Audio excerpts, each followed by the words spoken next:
Hafaday and good afternoon. Thank you everyone for being here with us this afternoon. Today's date is November 13th. This afternoon's oversight hearing on the Guam Regional Transit Authority, held by the Committee on Transportation, Tourism, Customs, Utilities, Federal and Foreign Affairs, is called to order. It is now exactly 2 p.m. Some housekeeping matters that I will briefly discuss so we can get right to work. The first notice of this public hearing or oversight hearing was disseminated to all senators and media outlets on November 5th, 2025, with a second notice disseminated on November 10th, 2025. These hearing notices, accompanied by an agenda, were also made available to the local media, the Guam Legislature's website, our legislative calendar, and our Government of Guam public notice portal. Today we will hear from the Guam Regional Transit Authority on 1, GRTA's financial health, including budget execution, liabilities, and federal grant compliance. 2, route coverage, ridership trends, and service reliability. 3, fleet management, particularly the cost benefit of rental versus ownership. 4, workplace policies, leadership continuity, and safety protocols. And 5th, the status of any proposed transfer of operations or outsourcing initiatives. Hafaday and good afternoon to all in attendance again, colleagues, GRTA leadership and staff, stakeholders and members of the public joining us in person or online for today's oversight hearing of the Guam Regional Transit Authority is hereby called to order. This hearing is convened under the authority of the Committee on Transportation, Tourism, Customs, Utilities, Federal and Foreign Affairs. We also recognize the recent dismissal of criminal charges against several GRTA officials. This committee will seek clarity on agency finances, fleet and route management, internal employee policies, and the agency's potential of outsourcing or realignment. With that, welcome Mr. Tyrone, good afternoon, and the GRTA team to the table. This time I want to recognize and welcome my colleagues, of course, to my immediate right, Senator Sean Gumantaltown, and Vice Speaker Donieta, and I'm sure will be more joining us because I think about 20 minutes ago we just adjourned an oversight hearing, just adjourned about 20 minutes ago as well. So before we begin again, we'd like to remind everyone in attendance of the Institute and Guahan's general rules of conduct. Individuals testifying shall be first recognized by the chairpersons before speaking and shall state their full name for the record.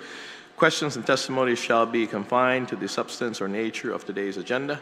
Personal inferences to character or motive of any senator or individual testifying is not permitted. Pursuant to Section 11.07 of the 38th Guam Legislature Standing Rules, any chairperson may order the removal from a hearing of a committee or subcommittee of any person who is not a member of the Institute and Guahan and who fails to observe proper decorum. Any violation of this general rule of conduct will result in immediate removal from this public hearing room. Now, I know, Mr. Tyrone, you assembled your team with you, and so before we proceed, I'd like to also get the Sergeant at Arms to, again, swear you before we continue, okay? If you could please stand and raise your right hand.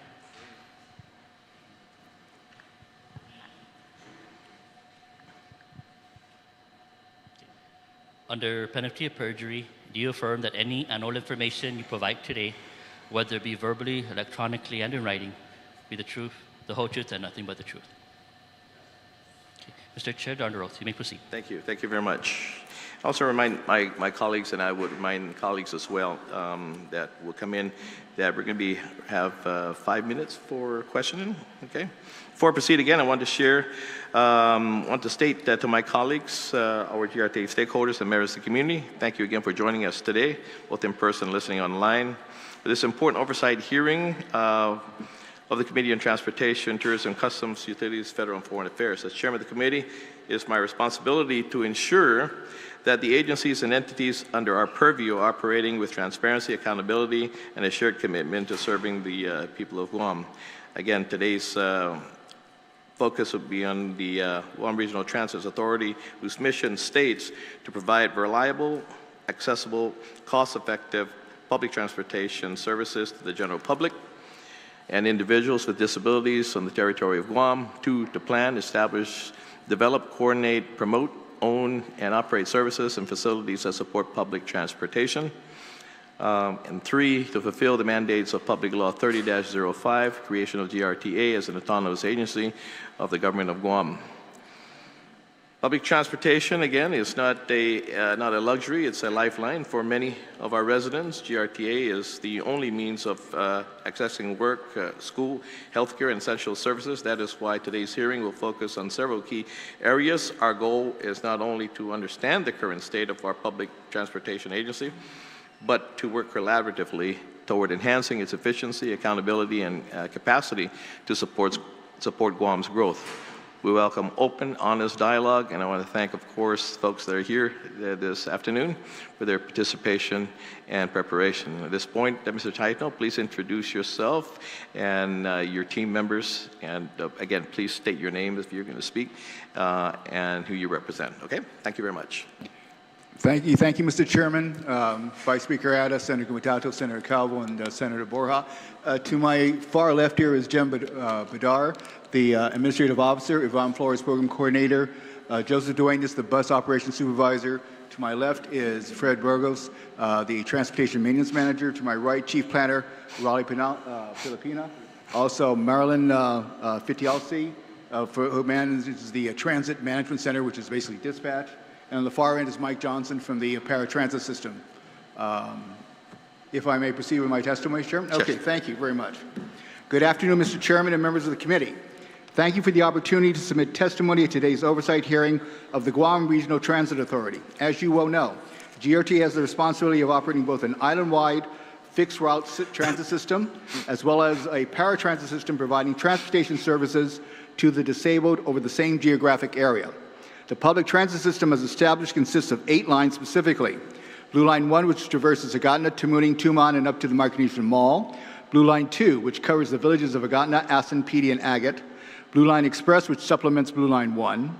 Gray Line, which is centered on Dedonjigo. Red Line, which has a route that goes from Agatna through Agana Heights, Sinahanyo, Orda, Chalampago, Manilo, Barragata, Mamang Totomaiti, and back again. There is also Green Line, which runs from Agatna to Talafofo. The Orange Line has a route that covers Harmon, Tijan, Hagatna, Mamang Totomaiti, and Barragata. And finally, the Southern Shuttle, which runs from Agate through the south to Talafofo. A full listing of the GRTA public transit fixed route scheduling is attached to my testimony. In addition to the public transit line, service provided to individuals with disabilities through the paratransit system. Unlike the public transit system, the paratransit service is not a fixed route service. Instead, it provides essentially origin to destination transportation on a shared ride basis. Access to the service is through reservations made at least 1 day in advance up to a maximum of 14 days in advance. Both systems were designed to be supported by 14 buses for both the morning and afternoon shifts. As of today, GRTA is fielding 9 vehicles per shift as a consequence of current challenges to maintaining operability for GRTA's aging bus fleet. To address the situation, GRTA has approached the problem in 3 ways. First, we have accelerated repairs on the current buses in order to bring them online as quickly as possible and to keep them in service as long as possible. Part of this effort involves maintaining several open purchase orders for diagnostics and minor repairs. Secondly, we will soon be implementing a maintenance contract for the repair and preventive maintenance of all GRTA vehicles. The invitation for bid procurement process for this maintenance contract began earlier this year and has been awarded. We have been given to understand it is undergoing the final steps at a GSA, and we are awaiting the issuance of the purchase order, which we expect to be soon. The advantage of this maintenance service is that it allows for quicker responses for needed repairs than if we did procurement on those repairs on a piecemeal basis. Given the lengthy time for the procurement process and to prepare for when the funding of this new maintenance agreement is exhausted, GRTA will be preparing for the procurement of a successor maintenance agreement. Additionally, utilizing federal funds, GRTA has embarked on a program to acquire more buses for the fleet. A procurement for 13 new buses was started in February and is awaiting approval by the Attorney General's office before proceeding. While that is pending, GRTA will be initiating next month a second procurement of $4.2 million for another 13 new buses. GRTA will also be initiating a third procurement in 2026 for approximately 10 new buses, possibly more, depending on costs and available federal funding. Our objective is to stabilize the operability of GRT service by replacing the current aging fleet, providing sufficient vehicles to allow taking buses offline for repairs and preventive maintenance without interrupting service. and also to provide the foundation for improving service for GRTA passengers on both the public transit and paratransit system. In this same vein, GRTA has initiated recruitment for both drivers and dispatchers and is currently waiting for DOA to provide a selection listing. As GRTA makes these investments for improved service, I believe this is a time for a re-examination of the system, in particular the fixed route system. I have therefore instructed the staff to begin this review with particular emphasis on an overhaul of the current fixed route schedule. The findings of this review, including plans for future expansion, will be incorporated as an amendment to the Guam Transportation Improvement Plan. This will not only help set long-term goals for the authority, but I also believe will be of service to the legislature, particularly given the current interest in performance-based budgeting. GRTA is also moving forward with plans for a new GRTA facility to house both administrative and maintenance operations on GRTA property, situated to the rear of the DPW compound. Currently, GRTA uses a portion of Building B in the DPW compound for administrative and dispatch operations, and maintenance work is conducted in an open bay on DPW grounds. $3 million in federal funding has been encumbered for this project. At this point, we are awaiting approval of the purchase order for the publication of the bid announcement for the architectural and engineering design of the facility. GRTA has also received a $9.5 million federal grant for the Dedito Park and Ride project. This project involves the construction of a Dedito Park and Ride facility from which will operate what is termed in the grant as the Ride to Education, which provides express shuttle service from Dedito to UOG, GCC, and GW, with additional stops along the route. The grant also funds the acquisition of 8 electric 40-passenger buses for the shuttle service and attendant charging stations. Also funded on this grant is the purchase of 8 sedans for a feeder service that will pick up passengers and bring them to the park and ride facility for boarding on the Ride to Education. There will also be available parking spaces at the facilities for individuals to use their personal vehicles to drive directly to the park and ride facility, park there, and then use the Ride to Education. Initially, the plan was to use the old Dedito Flea Market as the site for the facility, but because of extensive utility easements, it was deemed impractical to build on that site. I have been engaged in discussions with the Director of Land Management on this matter, and we believe we may have found an acceptable alternative site also in Dedito. Furthermore, we are in discussions with the Federal Transit Administration, the grantor agency, to rework the provisions of the grant. Primarily, we would like to shift from using electric buses to using conventional diesel buses, which would be cheaper to acquire and easier to maintain. The savings will be redirected to funding construction and rolling stock costs. Also, given the well-publicized aversion of the current administration in Washington to electric vehicles, we might be headed in that direction anyway. I should note that although the grant provides for the construction of the park and ride facility and the acquisition of rolling stock, it does not fund its operations. GRTA staff are currently developing an estimated operational budget for the facility and the attendant transit services. While this will not be a matter for the current fiscal year, this will possibly have implications for the FY 2027 or the FY 2028 budgets. That, Mr. Chairman, is the basic overview of the status and future plans for GRTA. For the information of the committee, I have also attached GRTA's most recent citizen-centric report and its organization chart. My staff and I would be pleased, of course, to answer any further questions your committee may have. Again, thank you for the opportunity to testify today. Thank you very much, Mr. Taitano. Mr. Taitano, before I start off, you guys you're governed by a board, right? Are you not? Sorry, sir? You guys are governed by a board, right? Yes. A board? Yes, okay. For which there's not a quorum yet. Yeah, and that's my question basically is that how are decisions being made then without the board, because it's a governing board, it's not an advisory board, it's a governing board. How is that decision being made? And because I know just recently we confirmed Mr. Kosaka, okay, but he's the last one we received. I keep asking for again, for appointees. I've yet to receive any. Do you have an idea on when we're going to get the appointments to get you guys fully boarded? Well, I would defer to the governor's office to respond to that one. Should tell you, though, that given the criminal proceedings a few years ago, it has been difficult to find people willing to serve on the board. As to how we function here, we respond directly to the governor of Guam. GRTA, though, is somewhat of an autonomous agency, but it's more like a line agency. Okay. And we sort of function along that basis.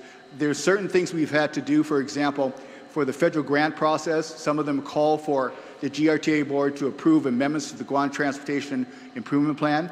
And we've had to work with, well, before my time, but they had to work with federal TA to allow the governor to approve amendments to the Guam Transportation Improvement Plan for purposes of qualifying for the grant.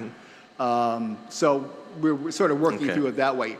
I know there was a strong interest for bringing the board to a full quorum here. I just don't have any particular news on that subject for you, but I will ask. And present to your office an update. Yeah, I mean, and I get on all my other agencies that still have folks that need to be filled in those positions. So I asked the question again, because how long has it been since you've had a quorum then? Well, I think probably 2023. Oh. Because, well, if you understand, recall the criminal proceedings were roughly that year. And that's what, and it was against some of them, some members of the board, whose cases I should point out here. They were completely exonerated in court. Yeah. But that, you had that sort of chilling effect on people there. So I think, and it traces back to that time. Well, that's, I mean, actually, that's the response I get when I'm inquiring about board appointees. I'm hearing. I will attempt to get a clear answer, you senators. Because there'll be names that will be told to me, but then they said, oh, they turned it down. Yeah. And so it's hard to find, and you're possibly right in regards to what happened earlier in regards to the situation, right? That board members, members are hesitant to sign up to volunteer to be board members. But I will say, as indicated by the recent appointment of Mr. Kasakas, there is a strong interest to cover a full brace of it. Yes. I will be communicating with the governor's office and get to you to see if I can get you a more clear understanding. And I appreciate it, and because we try to get that as soon as we get it, we get them on the agenda, to vote on. As a matter of fact, we go into session here in a couple of weeks, and so we got one board member from the airport. So I try to put them all together so we can get everybody at one session, because we go into session every other month. But if it's crucial and they're the only ones, we haven't received other appointees, then we'll hear them. But so please, if we can get that as soon as possible, and that way you get you fully boarded and on the road to recovery, right? Thank you, Mr. Chairman. I appreciate your support for this. Thank you. Mr. Taito, again, in our prior discussion, you mentioned the GRTA will furnish its 2025 revenue take and appropriate allotments. As you know, the legislature is preparing, of course, to move towards performance-based budgeting by 2027. With that in mind, what is GRTA's current operating budget, and what portion is federally funded versus locally appropriated? Local appropriation is about $2.8 million. There are a number of federal grants outstanding, including funding, as I mentioned, for the Park and Ride facility. And then there's the continuing grant funding, which you get annually from FDA. There are, and that's basically where it is right now, sir. The 2024 audit, the outcome of the audit, were there any findings of concern or deficiencies noted?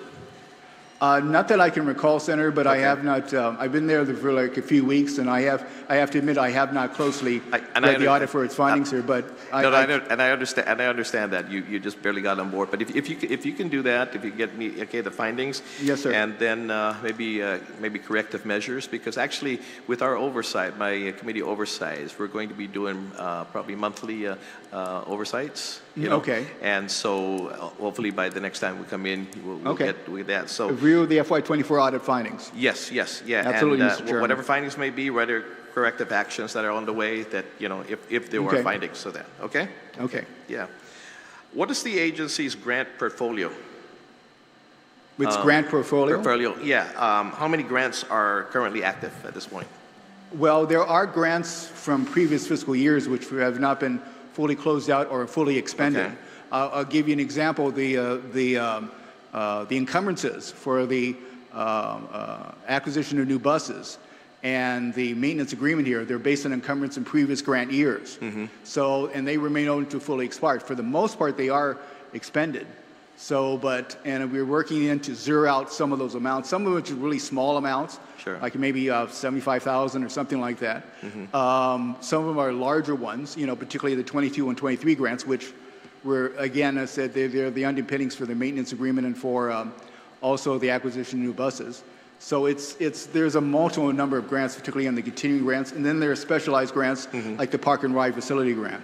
Yeah, you know, prior to your appointment to as the is it acting director, acting administrator? Is it Interim executive manager is what I'm told okay, the title okay, is. Okay, as interim administrator. Prior to you being appointed as the interim, I visited the office there. I think it was about a month and a half ago, something like that. Yeah, right? A month and a half ago, yeah. And in regards to maybe some missed opportunities or timeliness issues in regards to grants, up on your wall there was a grant, I think it was it 3-something million or something? Or what was it that was missed or something was not, complied to or something like that? And so we had a missed opportunity for that grant. Yeah, can the you... Accelerated and Innovative Mobility Grant? Is that what it is? Yeah. Could you brief the committee on that? The Accelerated Innovative Mobility Grant was awarded like several years ago. And it was basically, the idea was an experiment by the Department of Transportation for how to address transit services from areas with a large geographic area and small population. And basically the idea was kind of an Uber service, but using really small buses over that area. And that was current to ongoing this year. For use in the GRTA. And then in September, quite suddenly, it was canceled for what is termed as non-activity. I've instructed the staff to try and reconstruct what happened there. Some of the difficulties that involve staff that's no longer there. And I will report to you as soon as they complete our findings here. I would say that it was a peculiar situation because usually when you're behind on milestones here, the DO Department of Transportation engages you with a program management, project management program to resolve them. And GRTA was in active discussion with DOT at that time on it. And this came all of a sudden. My predecessor had a conversation with DOT officials about this and see if there's something could do to renew this or continue with this, and they so told us the final decision, even though the grant had one more year to go. I don't want to come to any conclusions until the review is done to reconstruct what's happening. But I would have to say at first place, Mr. Chairman, members of the committee, one of the hallmarks of the current administration in Washington has been the sudden cancellation of grants that have been awarded. The Solar for All grants, $50 million for Guam, is one of the classic examples. And again, I don't want to arrive at any definitive conclusions, but if you want my impression, that's one of my initial impressions, is it may be one of those situations. I said the grant had a year to go. There were already discussions with active discussions to resolve the missed milestones. And usually, our experience with federal grants is that they do a countdown, or they give you deadlines, or they tell you you're close if you don't do this. Usually, you're not surprised when it happens. This was a surprise to GRTA when this happened. Yeah. Well, one of my concerns is because I mean. If I'm not mistaken, the person that was in charge of your grants is no longer with you, right? The person in charge of that particular grant. That's what I mean. It involves staff that is no longer part of the authority, and so we're trying to reconstruct this. And so that's one of the concerns as well, Mr. Taitano, is this, right? And I can ask all these questions and all that, but I think the bottom line comes to this, because you're an interim administrator. Prior to yourself, there's still another interim. So what is Mrs. Ibanez's role now with GRTA? Is she no longer now? She just he's currently on leave. Okay. So when she comes back, she'll take over your position again? Oh, you're talking about Linda Ibanez? Linda Ibanez, yes. No, I'm it. Oh, you're it. Okay. Yeah. Okay. I'm in. I don't know how long the duration. I've been given to understand 90 days, but it may be more. Okay. But I'm it for now. Okay. Because prior to her, of course, you had Mr. Uggan. Okay. And of course Mr. Ibanez. I think it was. Yeah. And so, there is not a consistency in leadership. Really, right?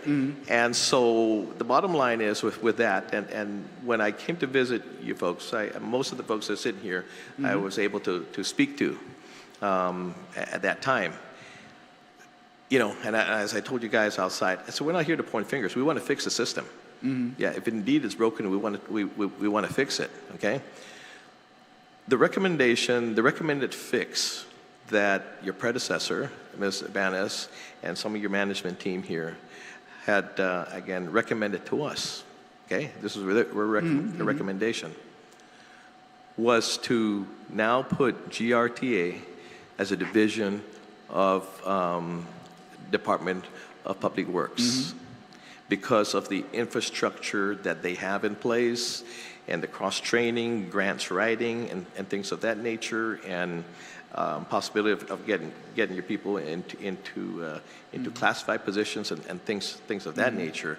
I guess to start off, you know, how do we fix it? Can we get continuity in leadership? I'm not questioning your leadership. No, I'm just I understand, saying, Mr. you know, Chairman. because No. if you're still interim, Yeah. let's say you could be replaced at any time again. You know, and then we'd be coming in here again and say, okay, well, next time can you have the information for us? So, but thank you for meeting with me a couple of weeks ago with that, right? Just coming in, and so. Are you under that impression, and again, some of your team members here that we've met and talked to, that the ultimate fix maybe with this is to start off and to put you guys under the division of the Department of Public Works? Well, if I may, I don't have any objection to that proposal. And certainly it's within the prerogative of the legislature to reorganize the government as it sees fit here. I sort of take a long view of perspective. This, as you know, and some of the members of the committee may know, this is not my first time at public transit. I was first there in 1995 when it was the Guam Mass Transit Authority. And then that was abolished, and the system was run as contracts out of the Department of Administration. And then, for whatever reason, the legislature saw fit to recreate the Guam Regional Transit Authority. And I just sort of bring this history up, Mr. Chairman, not to comment one way or the other here, but just to highlight sort of the limitations of reorganization as a solution. I'm not saying yours may not be the best route, but that's kind of what my perspective is. And, you know, the challenge is, from my perspective, from the outside and the inside, the challenges kind of remain the same, regardless of how it's reorganized. But certainly it's the legislature's prerogative, they see fit.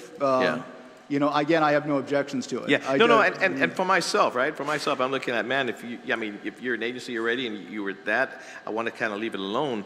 But when your management team is telling us that, hey, look at, you know, we're in this compound already, the infrastructure is there, put us under this division, you know, we have the grant writers there and all that, and, you know, we have easier access, and we can cross-train people and things of that nature. So I'm wanting to fix it, right? I'm wanting to fix it, and if that's the fix, then that's the fix. But my view is I would rather not. But if that's the fix, right? If that's the fix, if I'm independent, why do I want to go back and be under the, you know, my mom and dad's rule, right? That type of thing, right? Well, naturally, Mr. Chairman, any attempt to fix it is going to be welcome. Yeah, well, and that's what we're here today is to look at, you know, the best outcome that we can get with this point, right? Let's talk about your routes and coverage and your ridership. What is the average daily ridership across the routes, and how does that compare to maybe pre-pandemic levels, Mr.? They're kind of like pre-pandemic levels here. I don't have a daily figure for you here, but the ridership here, I think there are ridership numbers in the citizen-centric report.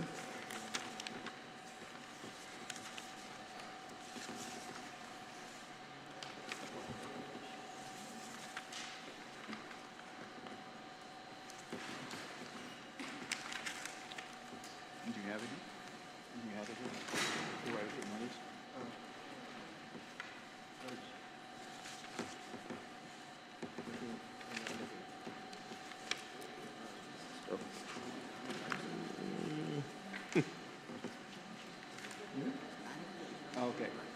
Yeah. Okay, it's in the citizen-centric report. Oh, which one there? This one?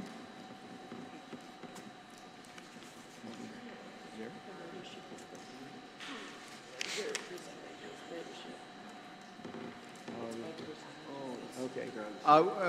The chief planner will identify the ridership. No problem. If you could, Ron.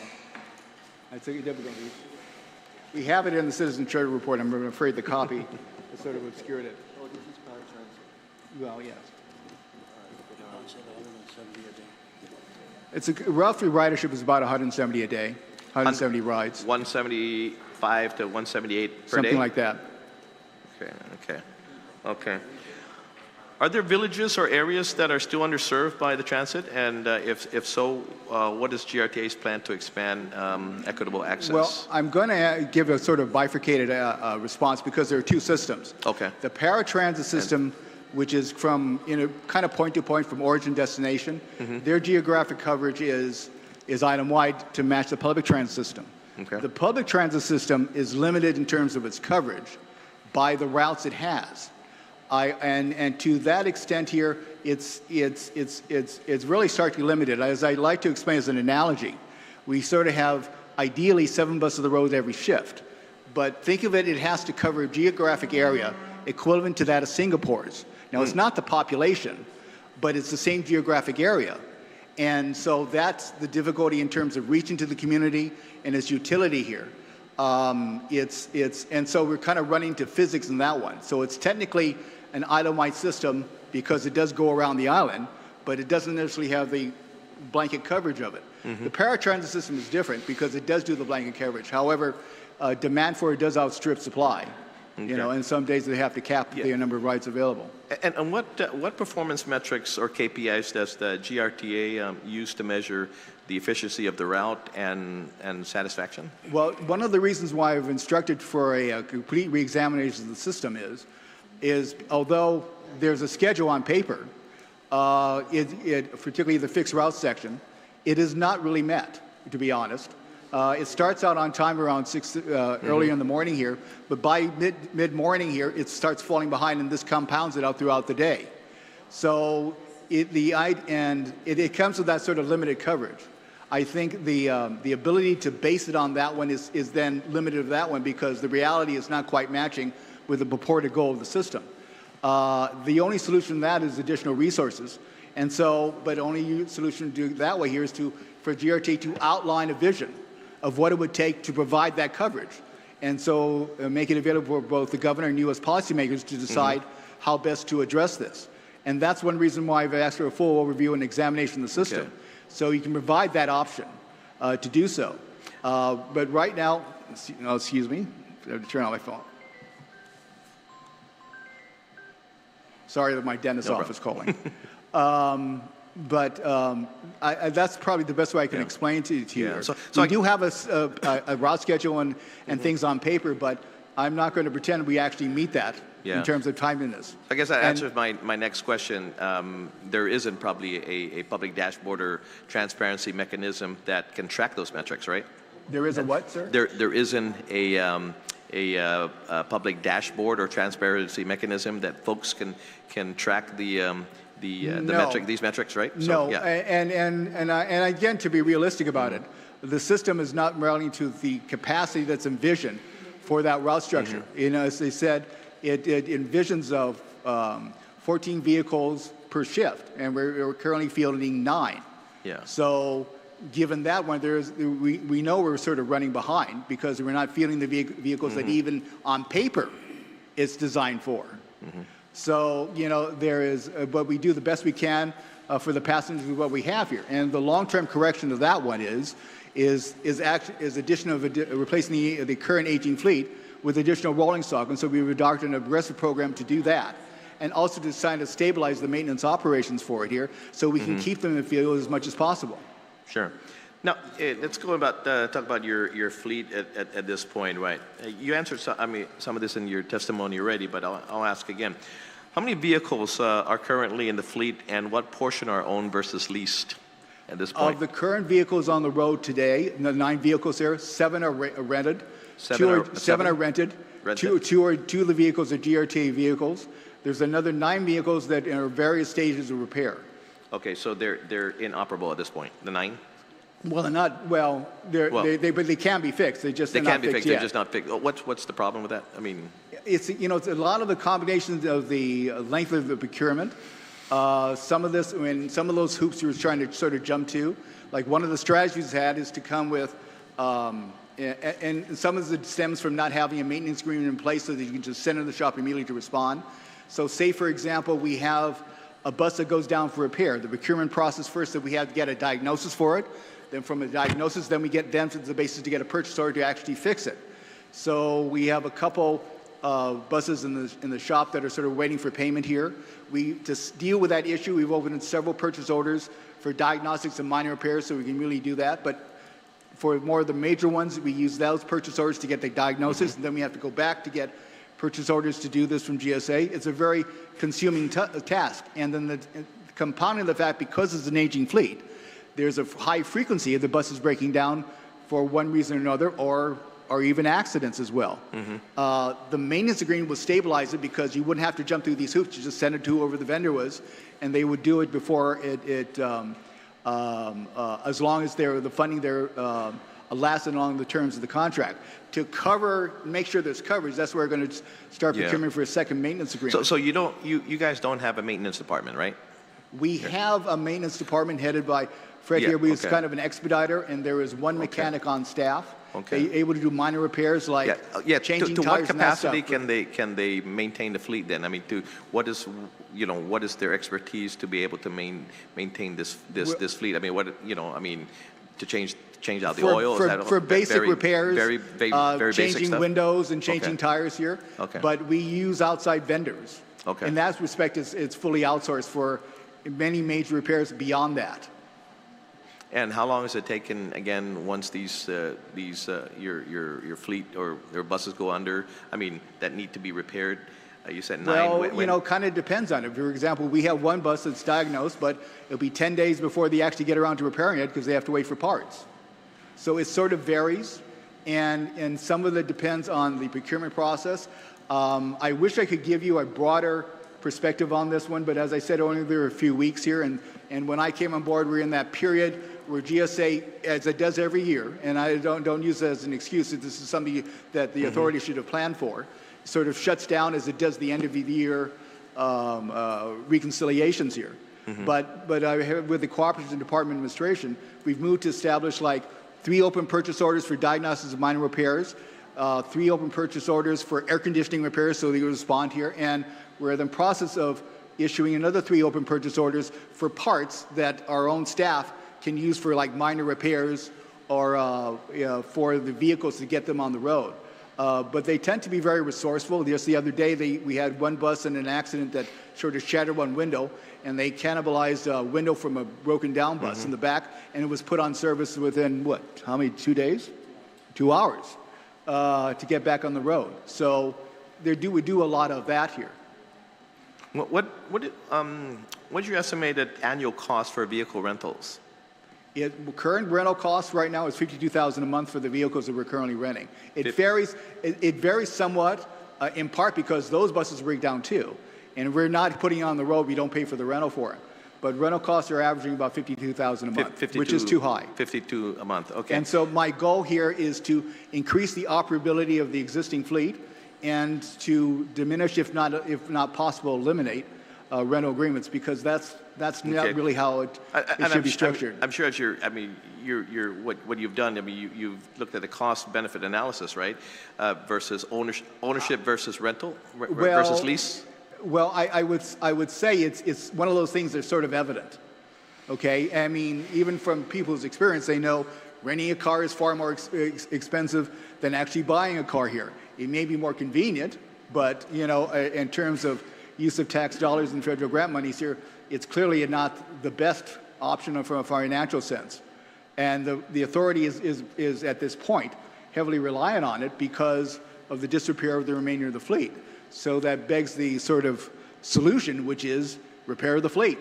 And so that's kind of been our focus on it now. Now, long term, the ultimate solution is to replace the aging fleet with new buses and come up with a deep enough bench of buses so that you can take them down, bring them on offline, and start doing preventive maintenance on them, rather than what we do is as soon as it's on the road here, we run it 14 hours a day until it breaks down. Yeah. Because I served back in the legislature also when it was kind of like privatized at that time. What was the projected savings at that time, and have those been realized at that time?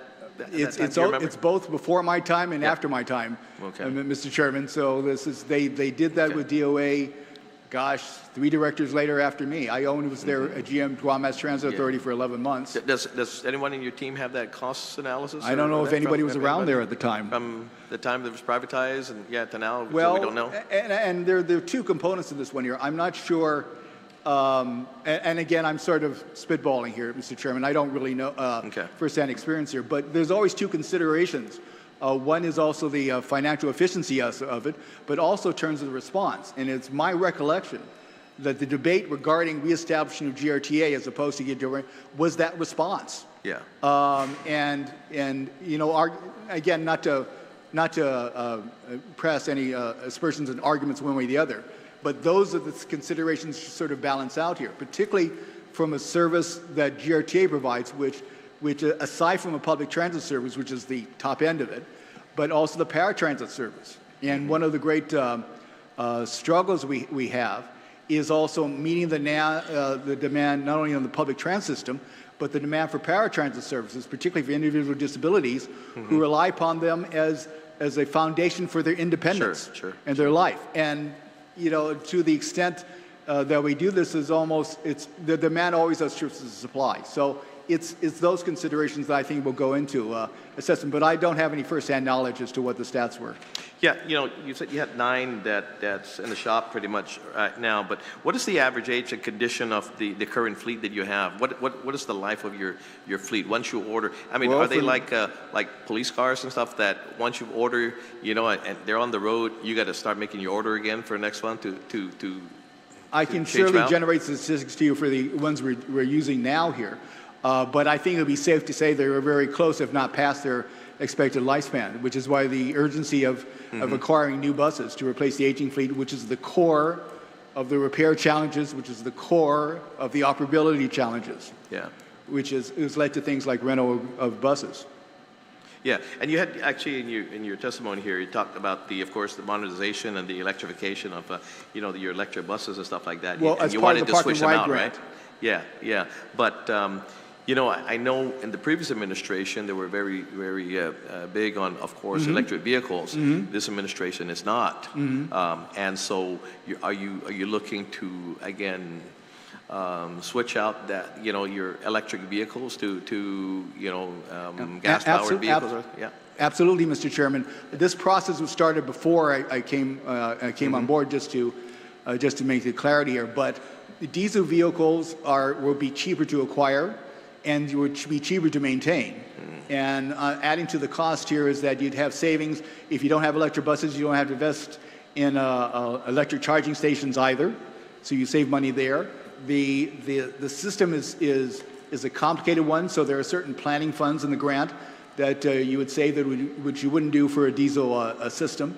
I also, though, in examining the actual cost structure of the park and ride facility, would look for additional savings to invest in particularly the construction costs for the park and ride facility and for other aspects of the rolling stock used to service the expected feeder system and the right to education.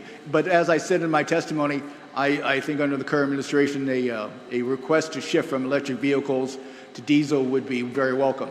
Okay. Talk about I wish I gave you a clear answer right now, but some of our discussions, the transmission has been disrupted by the shutdown, but we plan to take it up as soon as the shutdown formally ends. Okay, understand. Now, Mr. Taito, you said you're the interim administrator at this point. Would that be formalized? Do you have an idea of that going to be formalized? You mean, would I be permanently appointed? Permanent, yeah. Do you know? Okay. So we don't know that at this point, right? No, I will not be permanently appointed. I do not. You won't be permanently appointed. I do not meet the statutory required qualifications for the position. And that's the other thing, right? Yeah. You don't want to go to jail because you don't qualify, right? Well, you don't want to be indicted. But understand, as having not met beyond that year, I wouldn't. The governor could not appoint me because I don't meet the statutory requirements. And you know, my understanding would be, you only have so many people that qualify for that position. Well, it is. I have struck with the irony that I used to have this position, but I no longer qualify for it. Okay, yeah. So is it something that you recommend that the legislature look and maybe revisit the qualifications? You know, Mr. Chairman, it's always a valid argument to improve qualifications. Sure, I remember sure. when I was involved in healthcare, when I was GMH administrator, and I used to hear the argument, you know, we should have the highest standards for the licensure of doctors, Sure, more than any place in the world. And I asked, why would you want it higher than California's? And because the higher the standards you make, the less opportunity you have to actually recruit doctors. Not that qualifications don't matter, but that's kind of balance for it as well. And I think that given the nature of GRTA, it is still sort of a small system, and the nature of its challenges, I think the pathway moving forward to involve a lot more qualities beyond paper experience here, including leadership and other things, in order to actually achieve those goals and move the authority forward. That's sort of my perspective, but not again to dismiss the valid concern of recruiting something with adequate qualifications of the job. But when you set the standards too high, you reduce the pool, and then your opportunity to get shrinks as well. Sure. Also, what are GRTA's internal policies regarding, say, overtime, safety and conduct, specifically concerning, say, firearms in the workplace, the provision? Can you address that without going into specifics? Well, when you wrote me a letter about this, and I sort of responded, well within your oversight authority, and thank you, Mr. Chairman, for your interest in the matter and also your understanding of the delicacy here. But as I responded there, immediately following that well-publicized incident, my predecessor issued a memorandum which is based on policies issued in other agencies prohibiting GRTA employees from possessing firearms either on the GRTA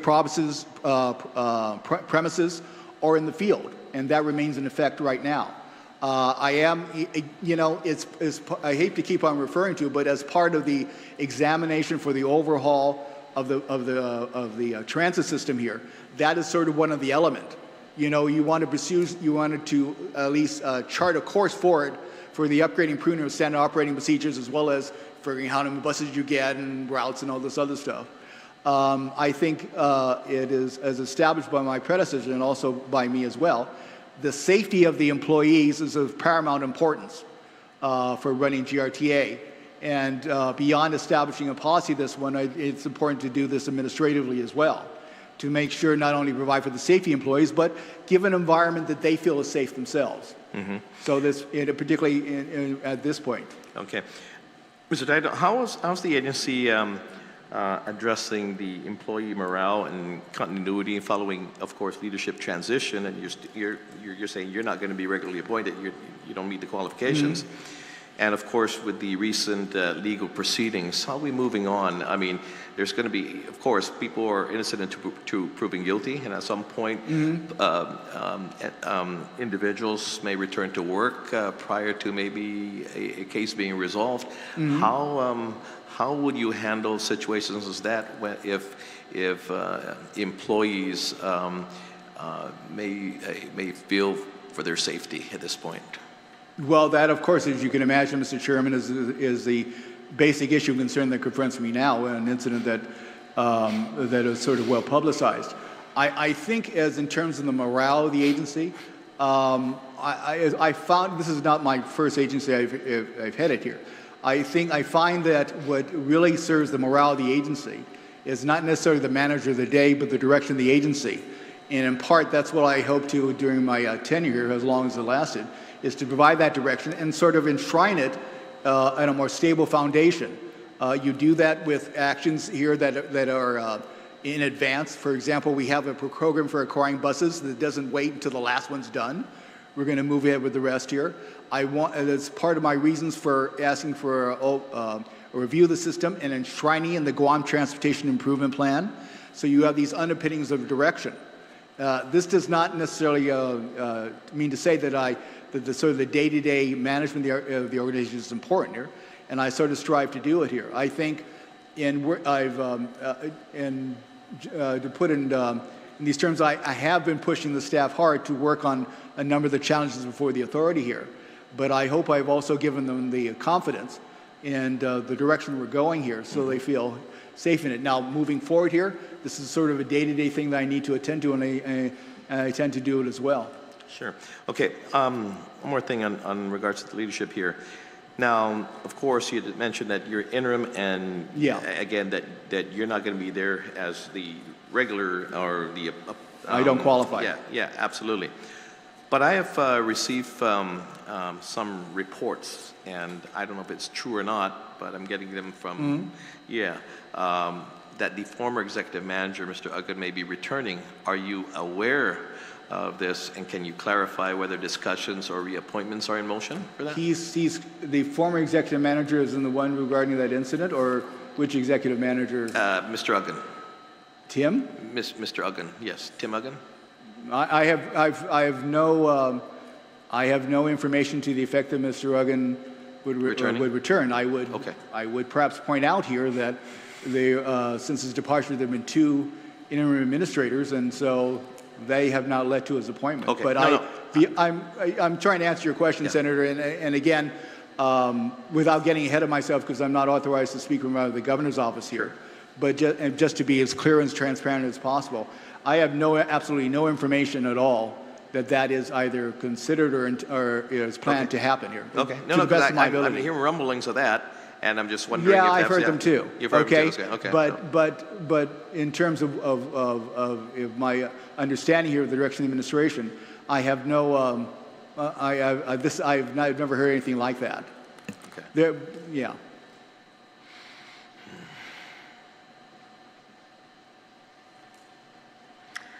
Okay, again, during my recent visit there to the compound there earlier this year, about a month and a half back, then acting Director Ibanez, and Ibanez recommended, of course, GRTA be merged under, of course, DPW, right, to improve not just coordination, but maintenance and operational efficiencies, right?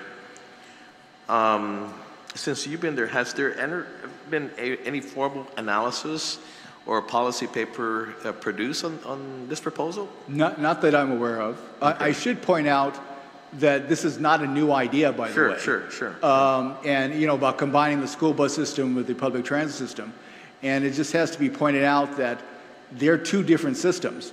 The paratransit system has no relation to what the school bus system does, and not even the public transit system, because the school bus system, if you think about it, is fairly simple. It goes out, takes kids out one way, picks them up, and goes back the other way.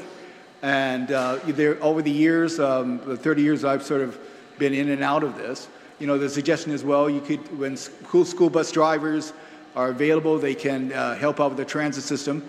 But the thing is, when they're available, or not at the peak times when they're really needed, and they are 2 different systems. Now, Honolulu, for example, deals with school bus children here by using the public transit system, but that's a matter of establishing a public transit system and not consolidating it and using it for that purpose. Okay. So, but I understand that there are arguments on both sides, Mr. Chairman. I just, from that perspective, though, I have not seen any study on this at all.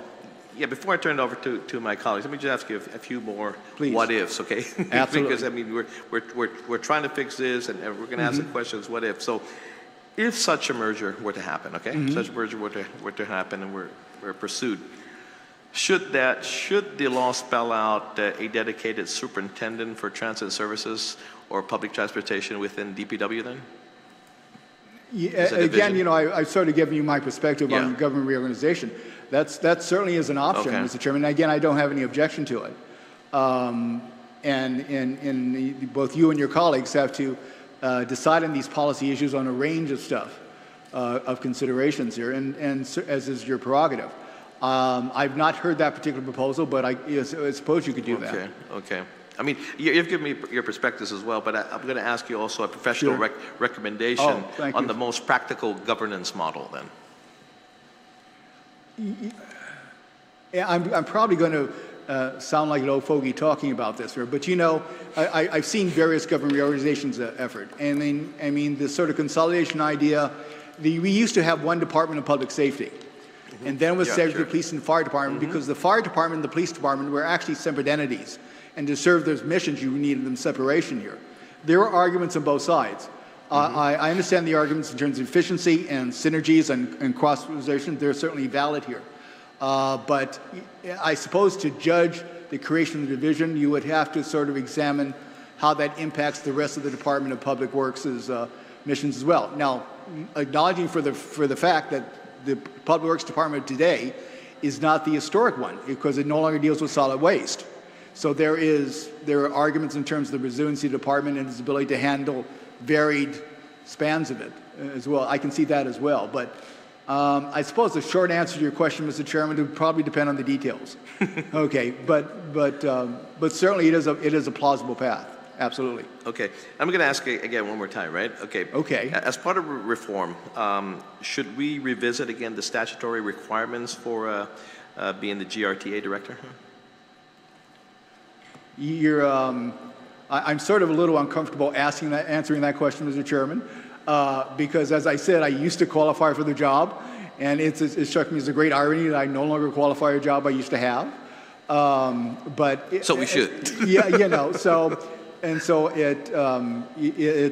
then again, I understand the rationale and the reasons behind this as well, as an attempt to improve the system, the response to the system. I think going back to my doctor analogy as well, it's a balance of considerations. You need standards, you need tough standards here, but the more you raise the standards here, the more you reduce the pull. And I think that's the sort of balancing act that you would have to enter in your considerations as for you and your colleagues, as you've sort of considered this issue. It is a balancing act. Well, restrictive is good if you can get, where you get a lot of applicants that have all these qualifications, right. But restrictive to the point where you don't have anybody applying because, there are only maybe one or two folks that maybe qualified for that. So, restrictive one hand is good, restrictive another hand, maybe for our situation, is not quite as good because then the amount of folks that will maybe qualify wouldn't. Yeah, and not to cast aspersions in other areas, we sort of run through this cycle of placing a high importance on qualifications in terms of recruitment for positions, ranging from GMH administrator to Department of Education. And I think one of the object lessons we have from that experience is that qualifications are not a substitute for leadership. And they don't necessarily translate into active management skills. So, but again, qualifications do matter. Sure, and again, I don't mean to dance around the subject here, but I come back to the fact it is a balancing act that you as policymakers have to weigh yourselves on these considerations here. So I'm not going to say it's a simple answer, but it kind of comes down to that. Sure, and likewise, again, when we do this, if we want to broaden out the criteria, our end game here is, well, of course, maintaining technical competence. We want to ensure that stronger leadership and there's continuity in leadership. I mean, look at I think I mentioned you're the fourth one to date, right? Yeah, it's even worse than that. I was there briefly in 2023. I was sent there like 4 days before Typhoon Mara hit, and then I got hospitalized a couple months later. The two were not connected, by the way. I got hospitalized for other reasons. And then hence we had this, I think Linda Banas came after me, and I think Dominic Munoz was there for a week. It's proven to be a hazardous workplace, huh? Yeah, again, I've heard that joke a lot over the last couple of years. But that's not the case here. I had other health issues at the time. Yeah. Okay, lastly, before I turn it over to my colleagues as well, has GTA explored, of course, or it's currently exploring outsourcing maybe any operation or maintenance functions? Well, aside from very, very basic maintenance, we basically outsource maintenance. Okay. There is, again, the structure we have now, it's on running the routes themselves. We still maintain a dispatch system that is within the agency. The drivers work for the agency as well. I think as we get into the park and ride facility, because basically it's sort of a brand new transit system that's envisioned on the ground, I think we may look at and in a sense it's almost simpler between the feeder system and one single ride for education. That may give itself to running on a privatized basis because of its basic simplicity. Okay. So when you order your buses and they come in, do they come with maintenance, or do you have to outsource that maintenance again? I mean, when No, buses are straightly in your hands. The bidding process is just to acquire the buses themselves. Okay, so it doesn't come with any maintenance contract or anything like that. They're warranties. They're warranted. They're warranties, but Okay. they're not the same thing as Okay. maintenance. Well, So obviously, and we take advantage of the warranty. Okay. We do that with repairs. We get repairs, Okay. and then they come with a warranty as well. Okay. So. And so when you do order, you make sure that you order a fleet that you can fix here in Guam, right? I mean, that the maintenance can be done here, right? Well, and part of the process is to, they've had a broad variety of vehicles over the years, so part of the process is sort of regularize the model of buses we acquire. Yeah. So we're not managing a handful of Okay. different types. So that's also part of the approach Okay. being taken. Okay, got it. Okay, Senator Gubatala, we're going 5.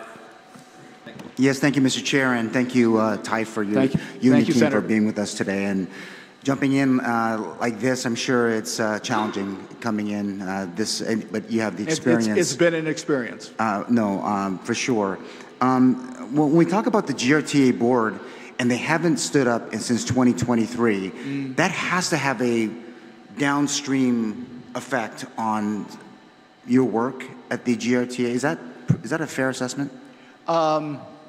I think one of the major challenges was in the beginning of it in working through the federal grants that had an active part of the GRTA board, but we worked with that by switching out and having the governor making the necessary approvals.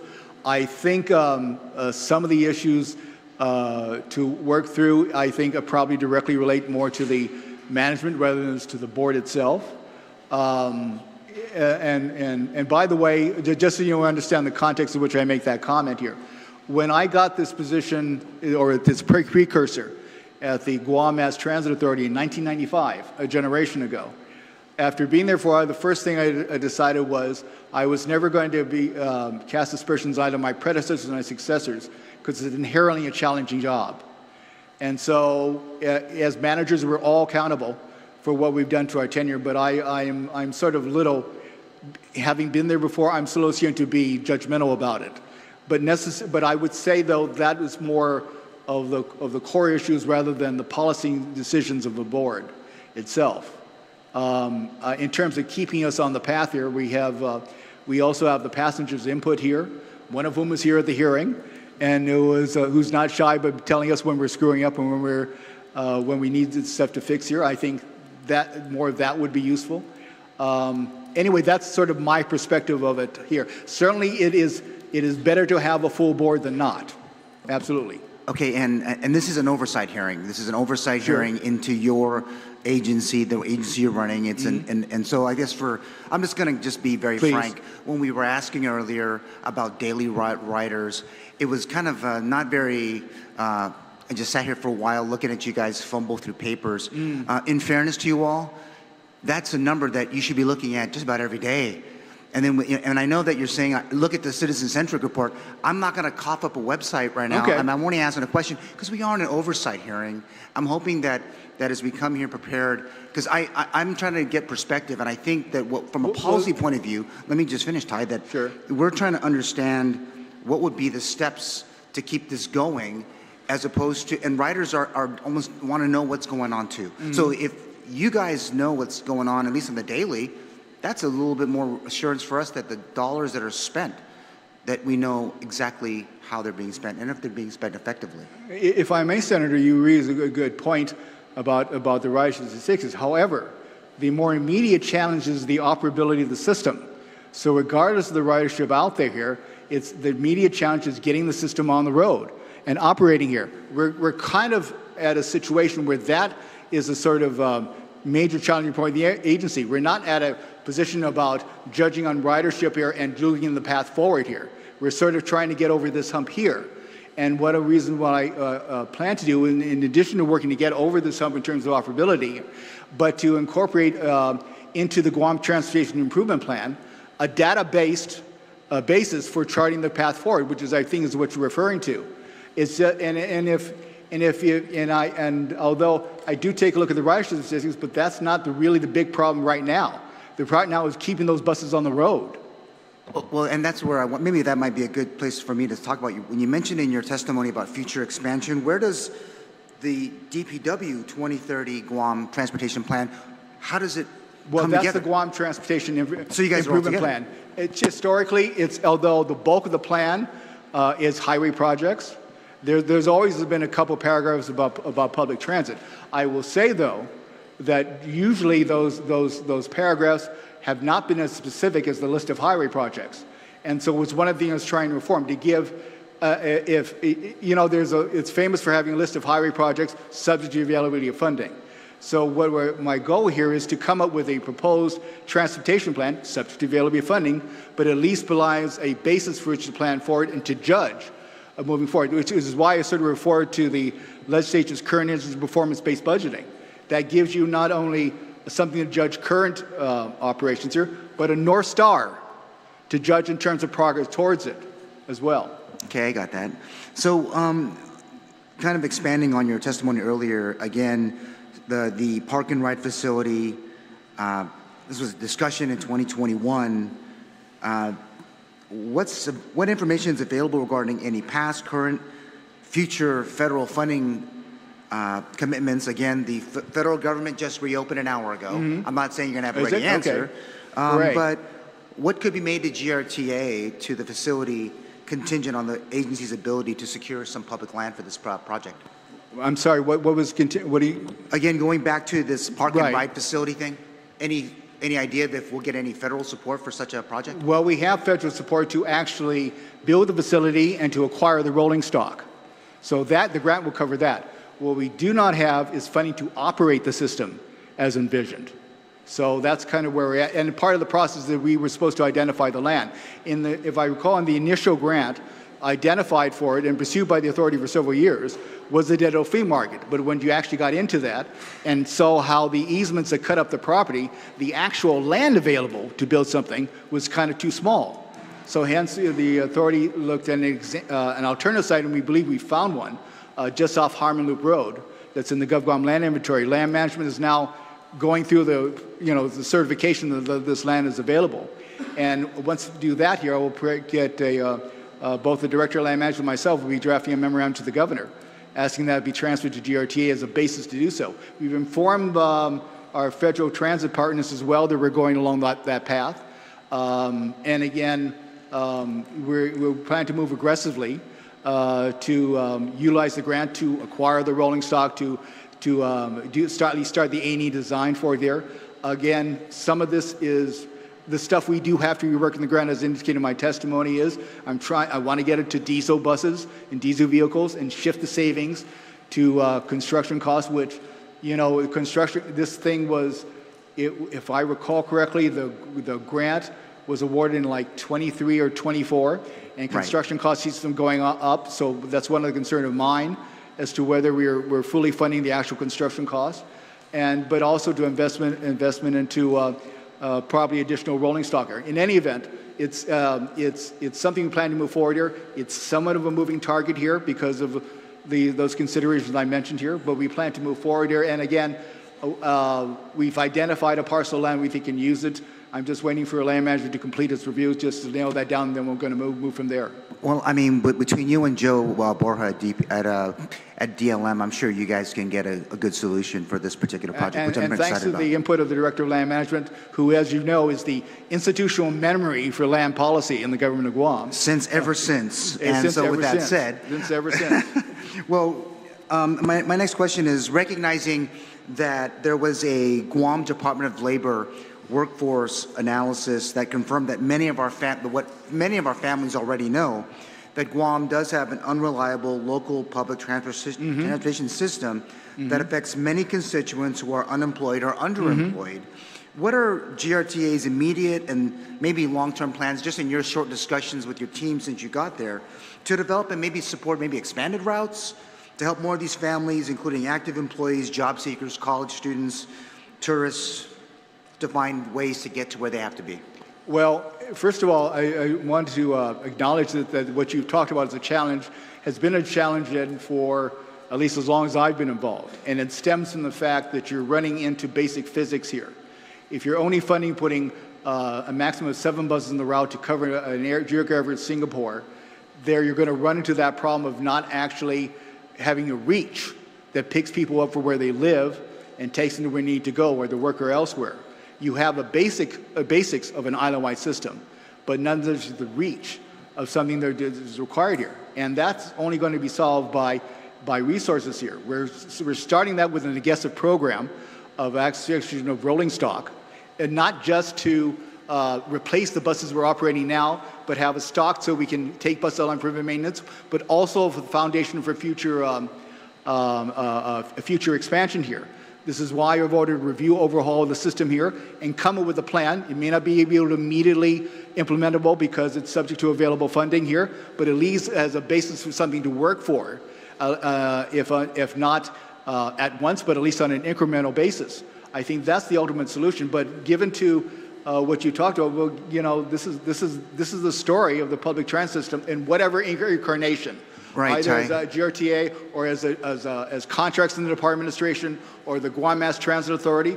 It's that hard physics of trying to cover an entire island the size of the geographic area of Singapore with 7 buses. Hey, couldn't we just rethink of it in, like, say, either pilot a corridor, like, for example, the corridor where the Guam Regional Medical City is at, that entire span towards Camp Blaz, and we think about people going back and forth. I mean, if we just think about it a little bit differently versus kind of go island-wide, I know that that's a conversation. I remember back in 1995 talking about it. Why? It doesn't hurt now. I mean, with the advent now of rideshare apps and people, I mean, why would they go to you? They can just go on their phone and get a Lyft or a stroll. Well, that's what they do now here, is that they go, but it's more expensive. And sort of the principle of public transit is that you have the barriers to entry is very slow. Okay, which is well, maybe why get a little GRTA card and say, hey, listen, I'm going to get one. I can get it because it's, you know, subsidized. People can just call their local ride share and they're on their way. Why can't they do that? Which will cost more. You're also going to create jobs, by the way, when you start getting cars all over the place and people getting to where they got to be. Well, but you're okay. I'm just trying to figure out another way to think about this. No, I understand what you're saying here, but the principle of public transit is not mostly based on the service or the reach here, but having low barriers of entry, which is why pretty much every public transit system in the country is heavily subsidized by federal, state, county, and municipal subsidies here. The last statistics I saw was that at best, fare revenue is 30 cents on the dollar, and probably less than that. Which is, you know, if you think about it, for example, in New York City, that place could not survive without public transit. But they keep the fares low so people have access to it here. So that's why it's heavily subsidized, particularly in the state level. And so that's kind of the issue into it. Now, going to your question about a corridor, the corridor is a good idea until you figure out what you need to people feed into that corridor. You know, if we and I will say though, one of my hopes of the Dead Old Park and Ride facility is that speaking to your idea of a corridor, that will may be used, and I don't want to prejudge this because it's just in the review, but as a basis to expand to a more reliable fixed route system from that. You get that part right, you have something to spread on incrementally or slowly, and to provide people with the reliability issues here, which, as I said, has been valid criticism of the public transit system for more than a generation. Yeah, I mean, that might date us, because I remember it would seem like when you were in that role in 1995 and we had this discussion as a community, it seemed that, and I still think that is still the right thing to do. And it's 2025 and we're still having this discussion. I'm hoping we can get past it. You got to imagine the irony from my angle here. Oh, 30 no, years later, I can only imagine. Even though you had another job you were doing and now you're here. But yeah, we did just age yourself, Senator. I know. Yeah. I don't know why I did that. But it is important. I think for first perspective, in terms of, you know, there is that want to make sure that we get people where they got to be, and I appreciate that, and I think it's still why we should be doing this today. And if I may, Senator, I thank you for your question and your direct questions here. One of the major barriers for progressing the GRTA or public transit is disinterest. So to the extent that you're interested in this here, and even to asking me the hard questions here, that's valuable. And I thank you for that, Senator. All right, thank you so much, Ty, and thank you, Mr. Chair, for the time, and I appreciate you guys here, and I know there's a lot to do, and again, oversight hearings are probably the most painful part of what you have to do in this job, and again, I just appreciate you guys for being here with us today. Thank you, Senator Sean. Before I ask Senator Paris to ask her questions, I want to recognize also my Vice Chair for the committee, Senator Shelley Calvo, and also Senator Borja is here, a member of the committee as well.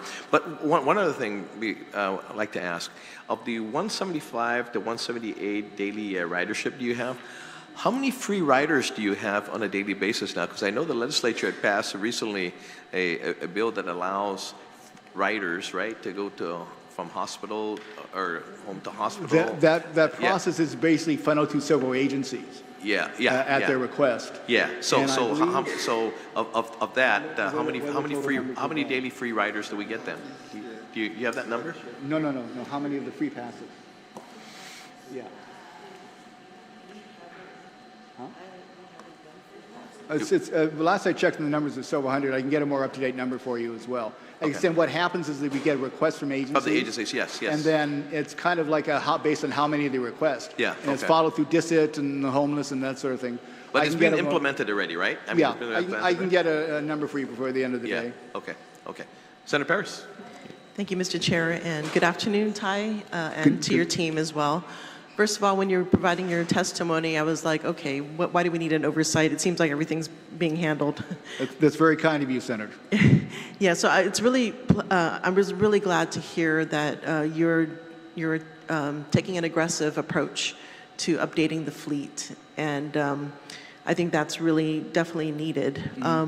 But if I could just ask a couple questions regarding, first of all, I'm really glad that there's some stability. I think that's what's critical, as you mentioned, is providing stability to GRTA, and that's what we need to see through. We need to see that through. In regards to some of the audits, so there was a mention about the lack of control, internal controls regarding the non-appropriated funds.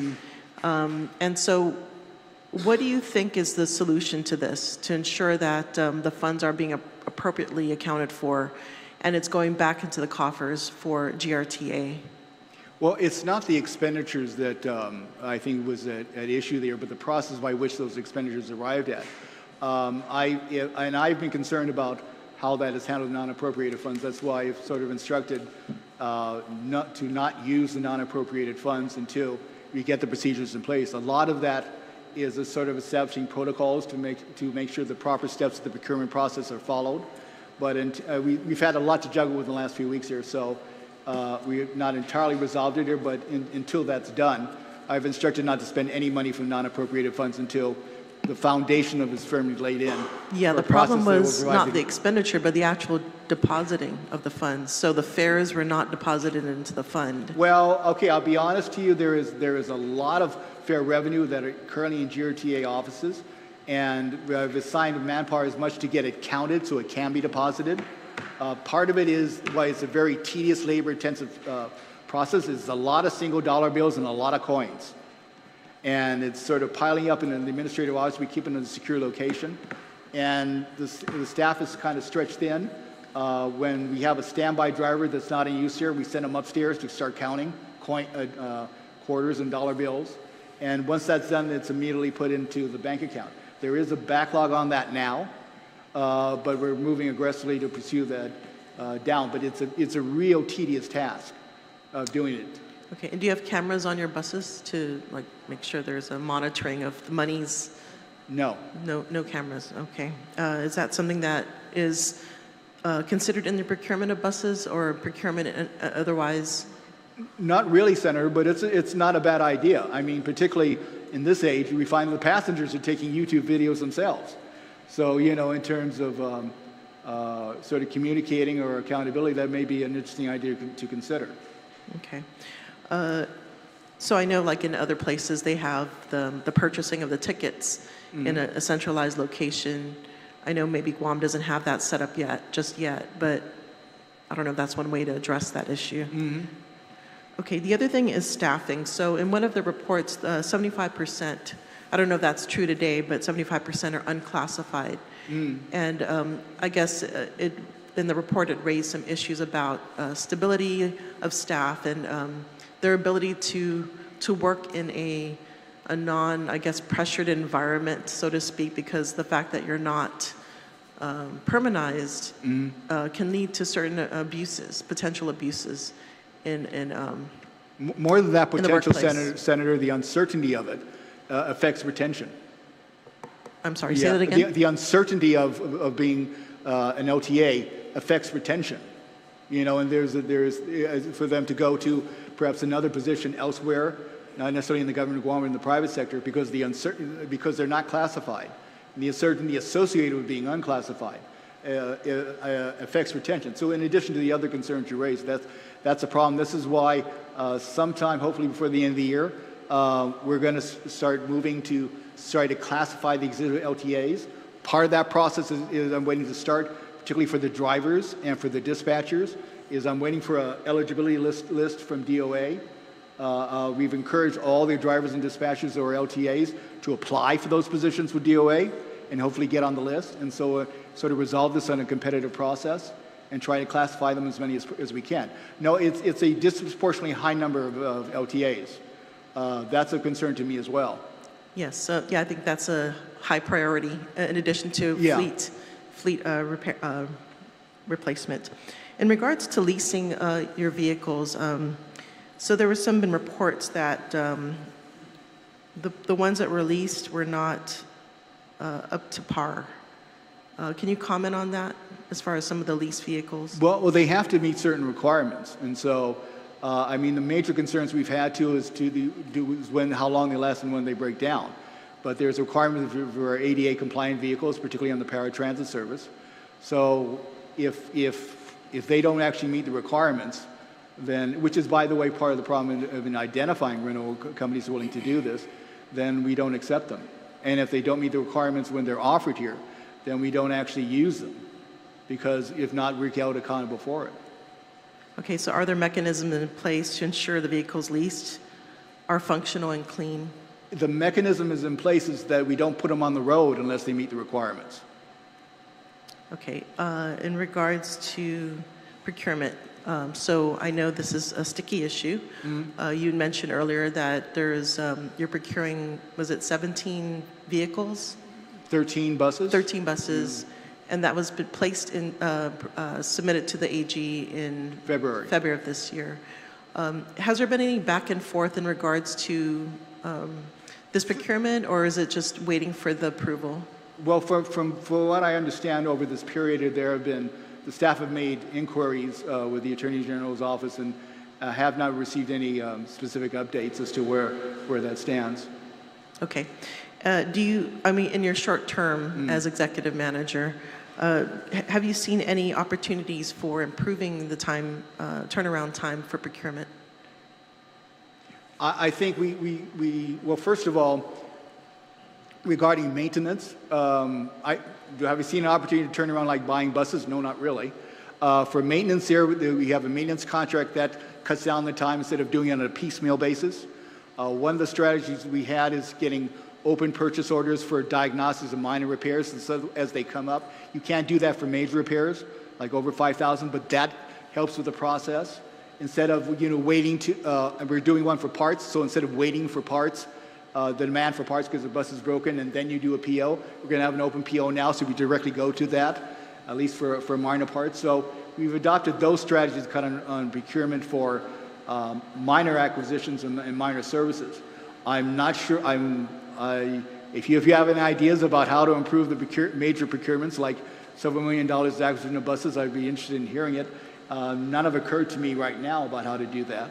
Yeah. I tell you what we will do is for the bus procurement, because we plan a series of them, is try to use the next procurement for IDFQ and see if that's possible. So that way, if future funding comes available, we don't have to go through the process. We're going to do it that way. So we're trying those strategies, everything we can think of, and any suggestions would certainly be welcome. Okay, yeah, wonderful. And you're going to include the maintenance with the purchase of the vehicles as well, as far as procurement? There's a warranty for it, but the maintenance is a separate contract. Okay. There's warranty for repairs, but it's not a maintenance bus contract. It's not a maintenance bus procurement. It's a bus procurement. Yeah, so one of the reports I'm hearing is that as far as fixing the vehicles, oftentimes, like I think you even mentioned earlier, that things are taken off a vehicle and placed in another vehicle, and it may not necessarily be compatible to the vehicle with the motor, I think.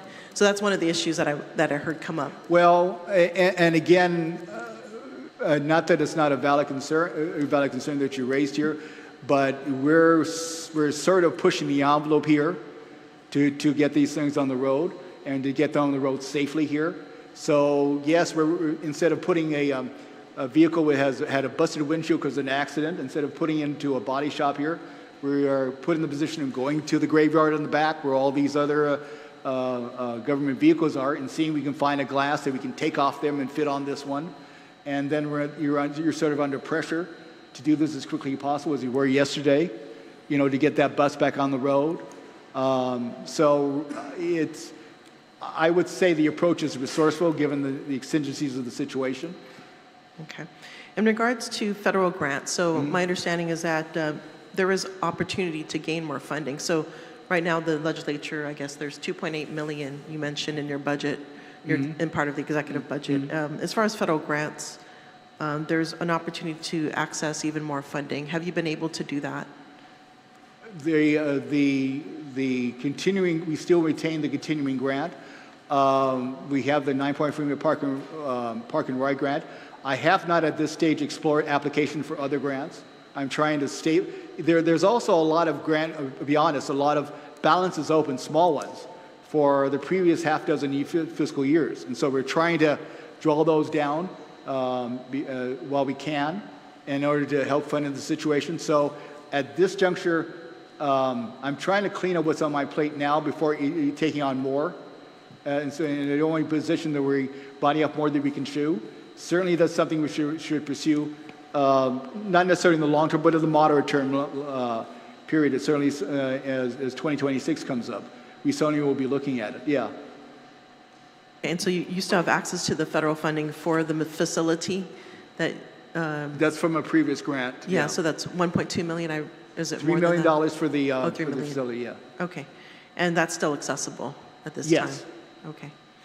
And in regards to bus stops, I know that's one of the issues that we hear from riders is standing out in the hot sun in the bus stops. And yeah, I guess what is your solution to that? Well, we have about 128 bus stops.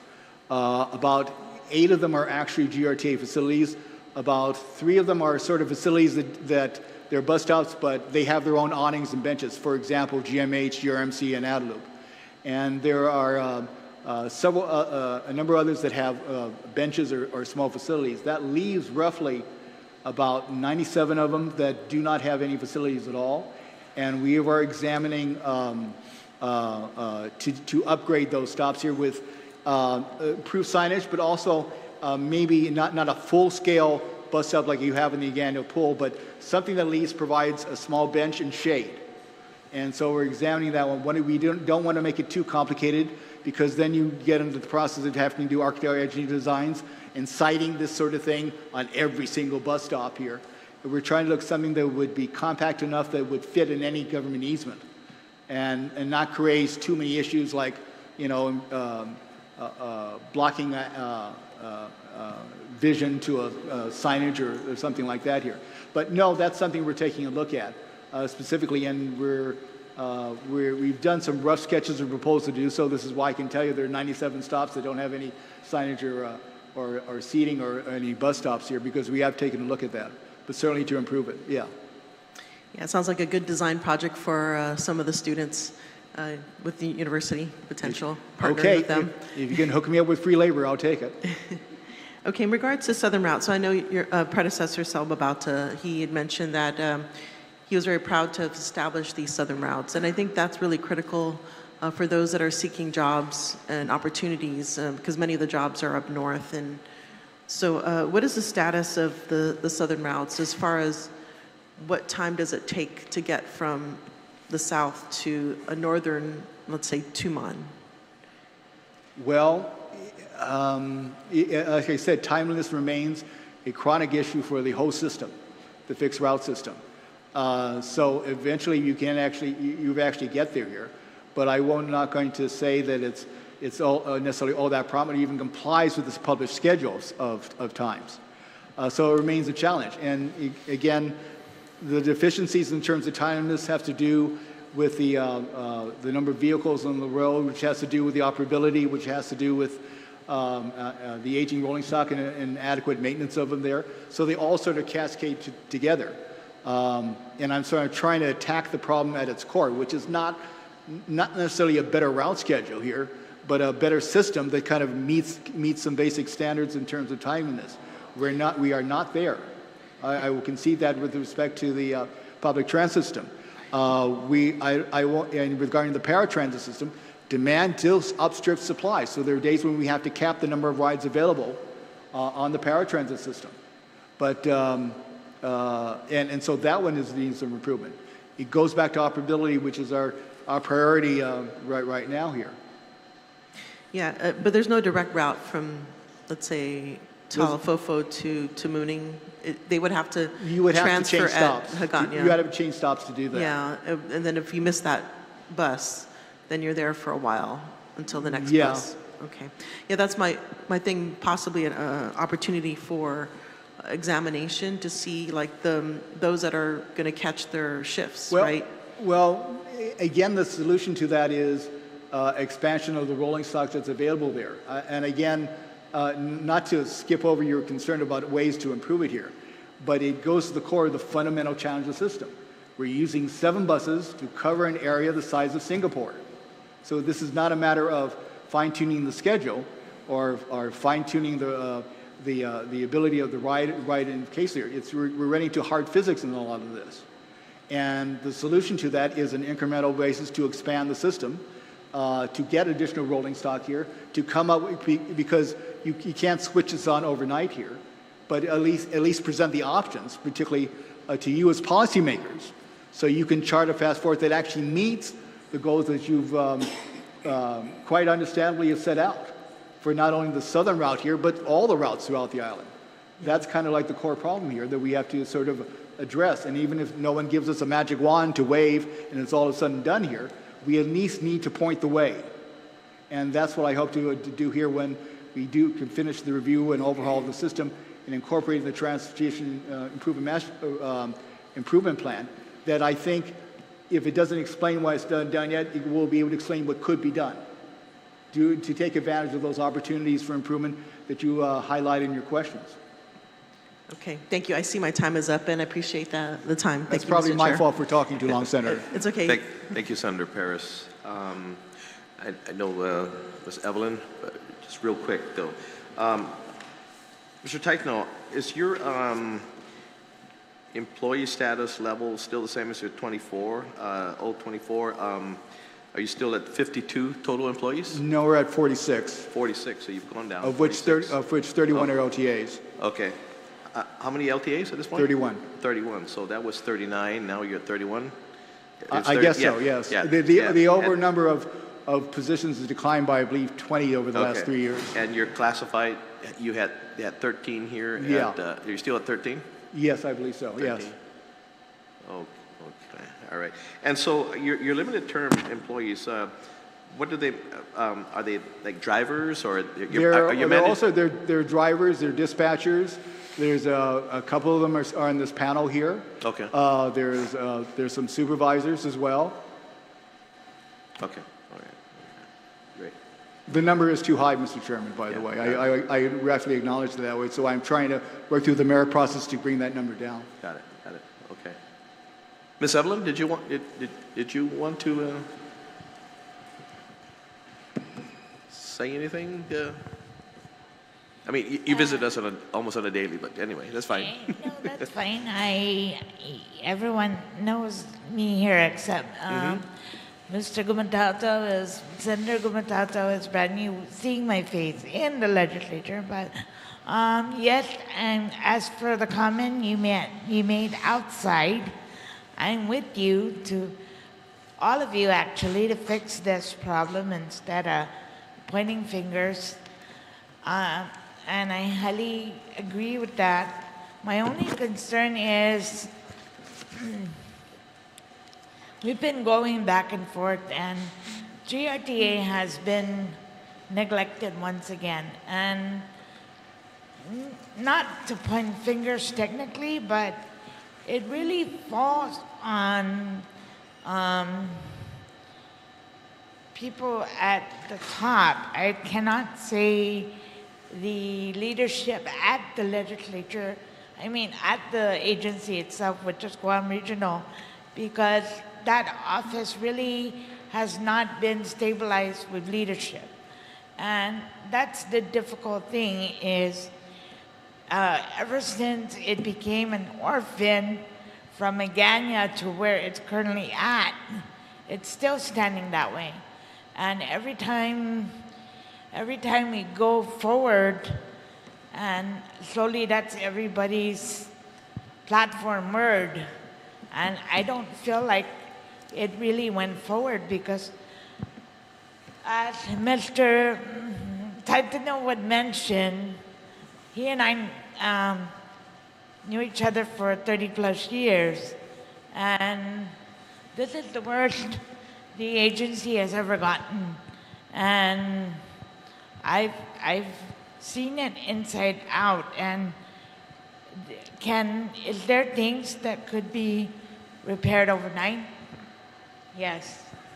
And that's where my concern is, are the things that are very minor in repairing are not being attended to. And one of it is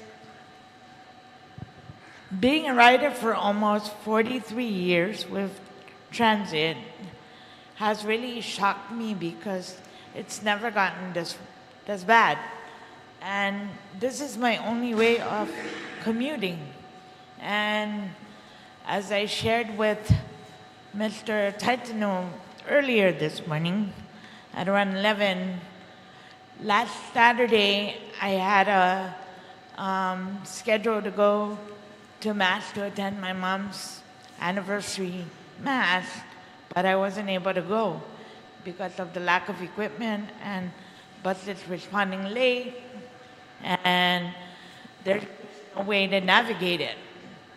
But my concern is really there is a way to fix it, and one of it is to just stabilize it. And currently, yes, it doesn't have a board, and I'm going to share with all of you with this body is they may not be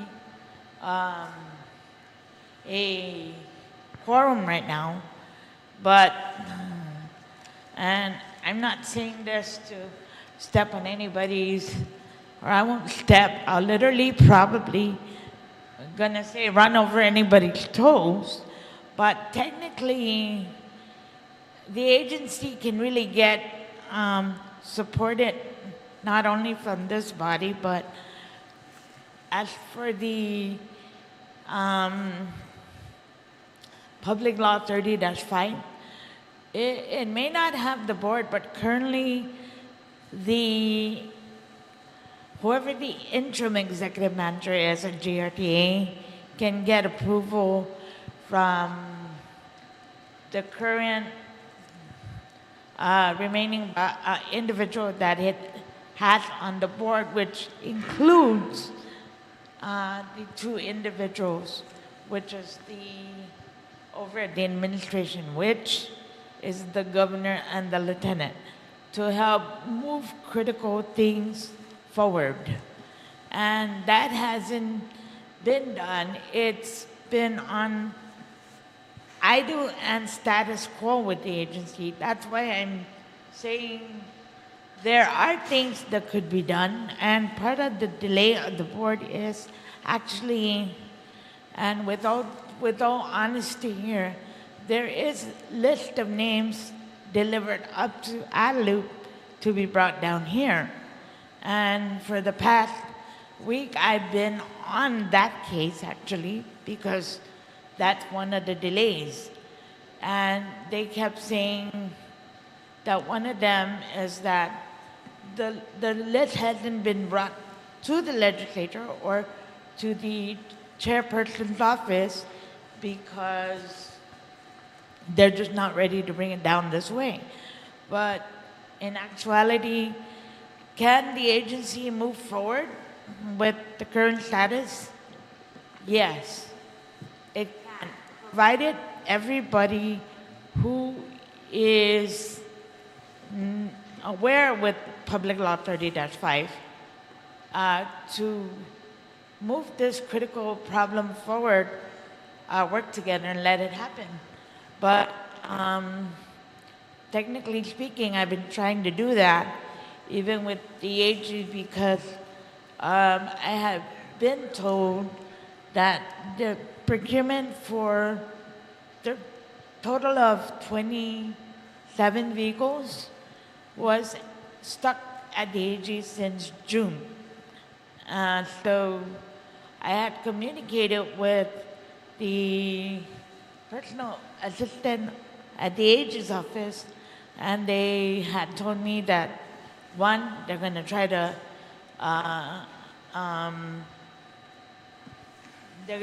to push the document a little faster to expedite it with signature and reviewing because of the situation of the agency. Two, I was actually, I'm still waiting to meet with someone at the AG regarding this matter, because and I'm going to speak to technically my knowledge of the agency, it's not doable anymore. I mean, it's a crisis that I wasn't ever waiting to see. But I'm looking at it right now, and every day, the notorious lateness of the vehicle is between 2 to 3 hours. So is that good for anyone with appointment or let alone job? And I'm going to share with the interim executive manager, I'm not pointing fingers at you or anybody, but technically these things really could have been avoided. And it was just technically neglected because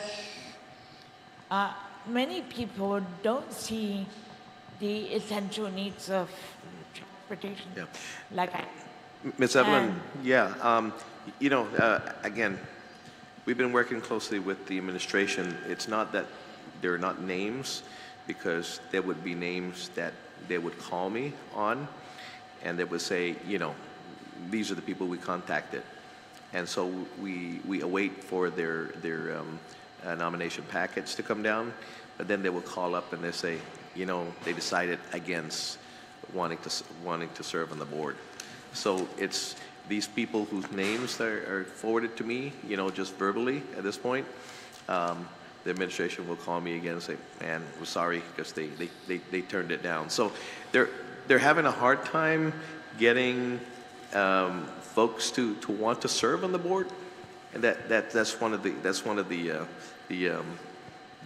challenges that we have at this point. But it's not that we're in communication, and I'm glad. Mr. Taito and I have been communicating. I've been communicating also likewise with the front office. And I think the next thing we're going to do here, Evelyn, is this. I don't have oversight of DPW, but I will ask the oversight chair, Vice Speaker Ada, to bring a roundtable together with GRTA and DPW, and roundtable and look at the feasibility of what we are talking about. And you guys are the experts in DPW, and how we can move forward and work. And if we're not going to go that route, how can we collaborate even better? We want to fix this system, and that's what we're wanting to do. And I agree with you. And Yeah. the other thing, Mr. Chair, is I don't want to see GRTA even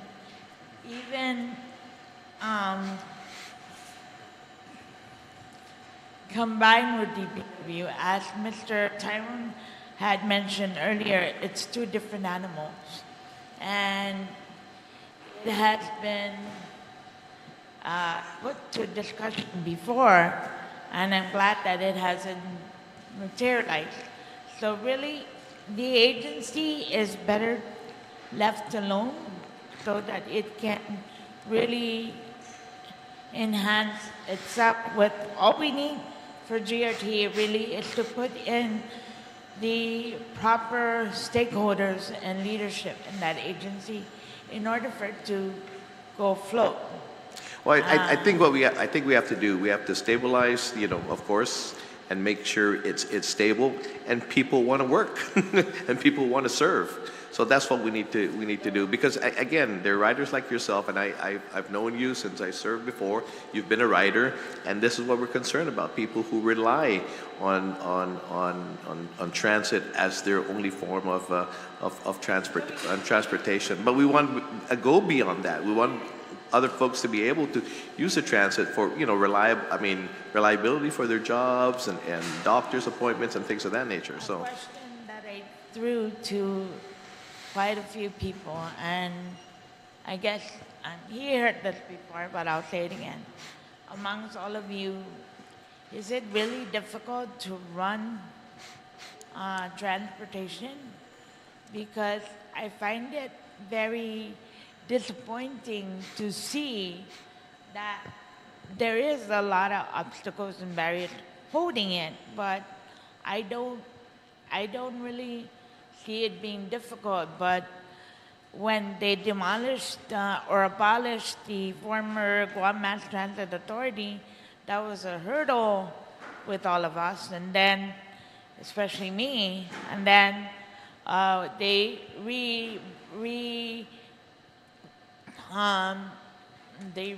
rebaptized, renamed the agency to Guam Regional Transit Authority.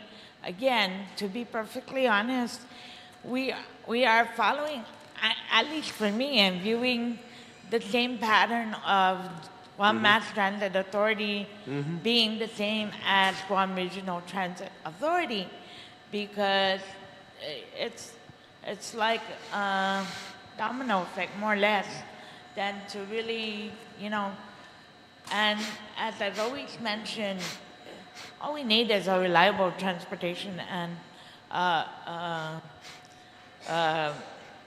on time, and that was happening back then in 2019, but then later on down the line, everything started crashing for apparently no reason at all, but again, it's poor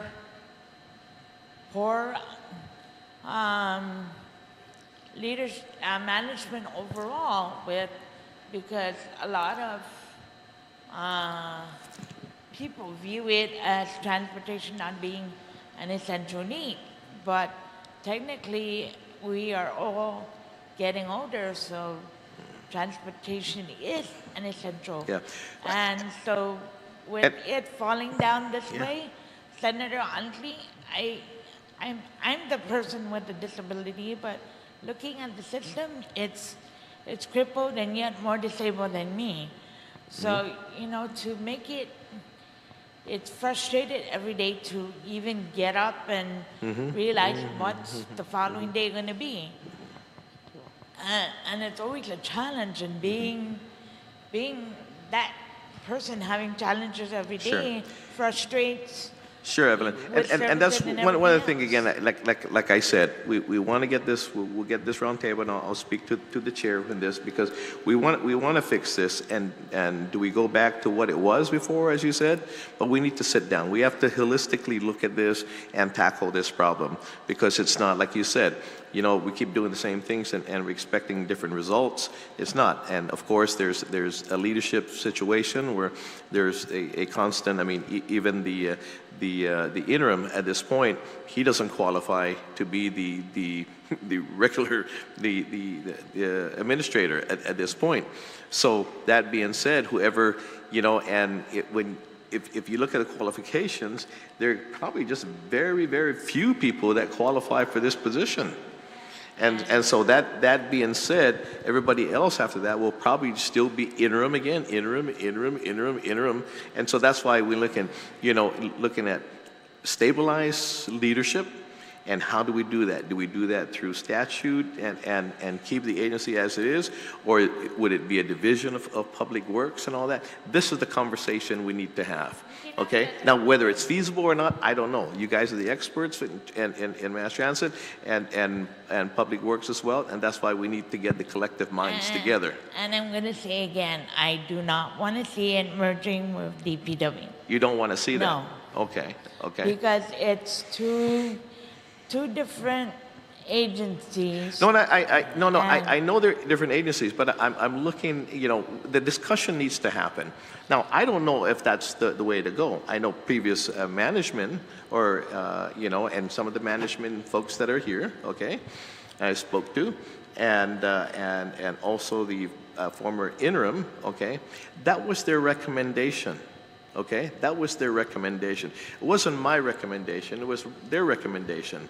I'm not saying we're going down that route. I said we need to have that conversation with management, your folks there, okay, alongside DPW. That conversation needs to happen. Whether or not we go that route, we don't know. But the conversation needs to happen, because if management is saying that, if the experts are saying that here, there must be something to it. But again, the other component, okay, DPW, has to be a part of this for that conversation to be fruitful. So you know, I mean, I understand where you're coming from, but it doesn't mean that because you don't like it that we cannot have that conversation, or we cannot go down this road and exploring whether or not that's the way to go. We want to fix it, and so in order to fix something, we have to come together and see how we can best do it. Now, is that the route? I don't know. I don't think so. I don't know. I don't know. But if we don't have the other party here to talk about it, we're never going to know, right? Do you agree with that? I guess we're going to agree to disagree, but well, are we agreeing that we need to have that conversation? We need to explore that. for right? my own opinion, I guess it's doable, but well, I mean, we're not going down before. that road without a conversation. This has to be changed in statute, okay? And we won't do that. We can't do that unless we have, again, the conversation, the communication, and whether or not we won't do something if it's not going to be for the betterment of the agency and the riders. You know, Mr. Chair, I'm going to share with you that people say that there's not much people that qualify for the position. There is a small number of people that qualifies for the position at GRTA. And again, they were informed who they were, and the individuals had submitted applications to GRTA, but it just was neglected. So are they people to lead the agency long term? Yes. Are they looking at that avenue? No. Which that's one thing that has failed is they do have people that is qualified to lead the agency, but they have not considered that. And although it's a small number, but there are people that qualify. Okay, Evelyn, so let me ask you this. Because you just finished saying, I mean, you were saying this is the worst it's ever been. So can we agree that this, in your opinion, the status quo is not working, right? Right. Right. Okay. So we need to have the conversation, right? Right? We need to explore other things, Like I right? said, If that's your view that Yeah. the status quo is not working, then we need to have a conversation whether or not it's feasible to merge or not, or it'd be a division. Now, I don't know. But again, just from your own words, status quo is not working. So you agree to have that conversation with us alongside the agency that may have oversight or maybe merged into, right? Can we agree that we need to have that conversation then? Right? That's fine. Okay, thank you. Okay, yeah, go ahead. Thank you, Mr. Chair, for indulging me. I just have one more question. So, Executive Manager Taitano, do you think GRTA is in a state of emergency in order to overcome a lot of these issues? And would that help with expediting change? And unless you're going to suspend statutes, no, I wouldn't characterize that way. I think it may be a little too stretch of the term. We have a lot of work ahead of us. I think what helps is the support that we provided by you, Senator, and you, Mr. Chairman. You know, that will help move it along, but it's some basic stuff. I mean, you're not going to suspend the procurement law with a state of emergency, not really on the scale that's required here. I think a lot of it is sort of diligence and keeping at it here to work your way through this system as well. I'm not sure I would characterize it that way. It is sort of critical, and it has its own urgency. But, you know, state of emergency within the framework of the Government of Guam law has its own, you know, context here to which you use it here. So I'm not sure I would use it in this case here. We have a lot of work ahead of us. And because the state of emergency will not diminish the fact that we have a lot of work ahead of us. Okay. I am confident with the cooperation I've gotten from the Director of Administration to work their way steps two within the context of the procurement law. Whatever staff resources that we require here, I'd rather start recruiting it in order for a firm foundation for the authority moving forward here. You know, in some ways, as daunting as the challenges are, they're not necessarily that complicated. We've laid a pathway, for example, for improving the rolling stock. We identified the funds to do it here. And it's usually a state of emergency is when to do those two obstacles, funding and coming out with a clear direction. We know what has to be done. We just have to get on doing it. Okay, just to let you know, that's part of your toolbox, because we did update the emergency procurement law where the agencies heads themselves can declare the state of emergency on their behalf. Thank you, Senator. I'll take it under the line advisement and look into it. Thank you, Senator. Okay. Thank you. Is there anything else, Ty? No, I just once again to thank you, Mr. Chairman, and your colleague, Senator Perez, and the rest who attend this hearing for your interest in this matter. Thank you. Yeah, thank you. Again, Duncan and Zusamasi, to all who, of course, participated in today's oversight hearing, our colleagues, of course, and the leadership, the staff of GRTA, and the members of the public. Thank you, Ms. Evelyn, who continue to hold us accountable. Today's discussion reaffirmed the critical role of GRTA they plays in connecting our people to opportunities. We heard about the challenges of maintaining, of course, reliable fleet, the complexities of federal grant and compliance, and the importance of ethical leadership in restoring public trust as well. This committee remains committed to ensuring that GRTA is not only functional but forward-looking, capable of meeting the evolving needs of our island. We will follow up on the matters raised today, including financial documentation, fleet strategy, and any proposed structural changes as well. Let this hearing serve as a checkpoint, not a finish line, in our shared effort to build a more accessible, transparent, and resilient public transit system on Guam. And as chairman, I remain committed to making sure that GRTA operates with transparency, fiscal responsibility, and in alignment with our island's needs.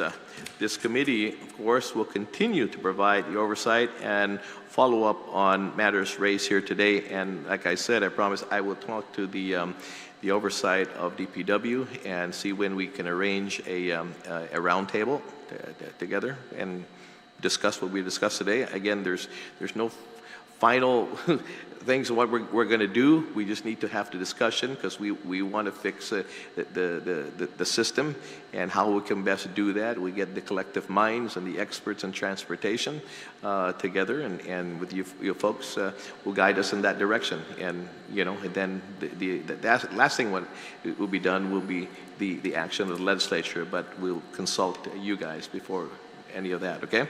The committee, of course, will continue to accept written testimony within 7 days from today and may be addressed to myself, Senator Lujan, as the chairman of Committee on Transportation, Tourism, Customs, Utilities, Federal and Foreign Affairs, or mailed to 259 Martyr Street, Hagat, Guam, 96910. You may also send your testimony to senator.lujan@guamlegislature.gov.